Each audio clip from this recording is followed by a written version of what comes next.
Hello everyone, welcome back to BC Calculus. We're in lesson number 40 where we're talking about vectors. In this video we're going to talk about how to take derivatives and integrations of vectors. First thing I want to talk about really quickly is back to this night. We talked about this in the first video a little bit and I just want to clarify a little bit more on it. So this vector r is equal to, and you see these functions f, g, and h. And so I want you guys to know that just from the previous video that we could rewrite this vector as f of t, g of t, and then h of t. So this vector is dependent on all of these functions themselves. So if I ask you guys to find the derivative of this vector, then you're just finding the derivative of each individual one separately, just like we did with the limits in the first video. So if I ask you guys to find the derivative of the following here, we're going to get r of t. Well, this derivative that we're going to have here, so is going to be equal to, well, again, just like we looked at before, the derivative of our function t squared is going to end up being 2t. These are parametric equations, so 2t, and then we're going to do I. The derivative of negative 4 is 0j, so our function is going to be, our derivative function is going to be 2t, 0. And this simply means that we don't actually move in the y direction, or in this case, the j direction. So when we look at the next problem here, we're going to take the derivative one more time of our function. And so we're going to take the derivative of 1 over t. Well, the derivative of 1 over t is negative 1 over t squared. And then we're going to go ahead and just leave our I here. The derivative of the natural log of t is going to be 1 over t, j. And the derivative of e to the 2k, or 2t, is going to be 2e to the 2t, k. And so we can rewrite this one as negative 1 over t squared, and this is what represents the derivative of our function, 1 over t, our vector, and then 2e to the 2t. So that's all that we have to do for these problems. It is pretty straightforward. Let v be equal to sine of 2ti and cosine 2t of j. We want to find the first derivative, so no surprise there, ladies and gentlemen, that we're going to go ahead and find the derivative of sine of 2t, which is going to be 2 cosine of 2t I. And then we're going to find the derivative of cosine of 2t, which is going to be negative sine of 2t j.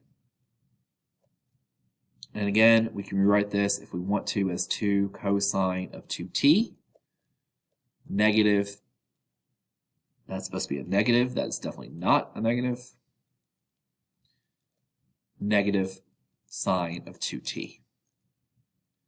And then we can take our second derivative, and we're just looking at the derivative of this. There's nothing fancy about this. We're going to get negative 4 sine of 2t I, and then negative 4 cosine of 2t j.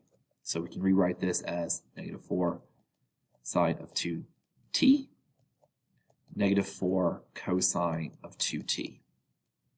So we're basically just looking at this and taking straightforward derivatives for these problems. So a lot of this, and like I said, I'm not teaching you guys the vector stuff.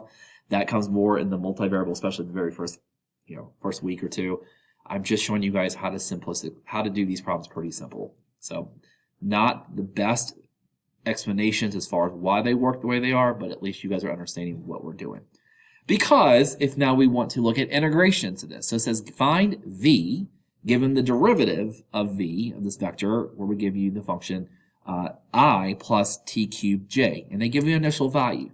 They give you an initial value that v of 0 is equal to 2i minus j. Well, it should not be surprising to you guys. The first thing we can do is this. We can look at the fact that this is on to negative 1. So we can just rewrite that for a moment. So let's go ahead and find what v of t is. Well, v of t is going to be the integration of, I plus t cubed j.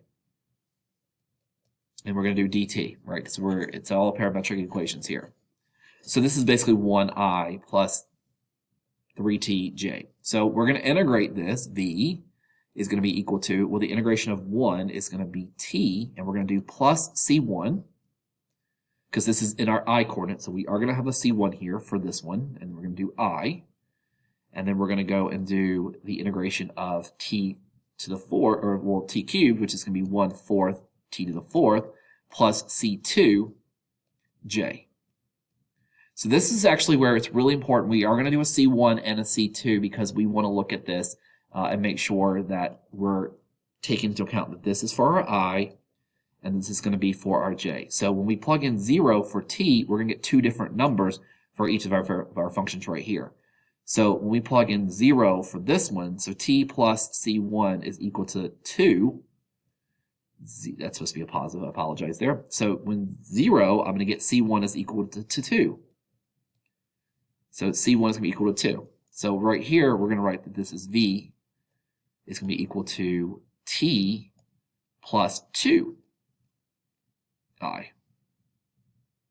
And then this one, we're going to get 1/4 t squared, or to the fourth, I'm sorry, plus c2 is equal to -1. So this is actually a really boring example, to be honest with you, because it doesn't really matter. These values ends up being these actual numbers themselves. So we're going to go ahead and write down. And that's not always the case. Sometimes if the functions are unite trig functions or something like that, then yes, you still have to plug in. Don't assume that 0 is going to automatically give you these values right here. But we're going to go ahead and just do 1/4 t to the fourth minus 1 j. And that's how you would solve that problem. And yeah. So that's going to be it for this video. I just hope that you guys can just appreciate how simplistic this actually is. I know that I'm not doing the best when it comes to giving you the whole like vector crazy conversation thing about why it works the way it does, but all of your calculus knowledge that you guys have had up to this point is just really helpful in doing these problems. So that's it for us right now, ladies and gentlemen, and I will see you guys in the next video.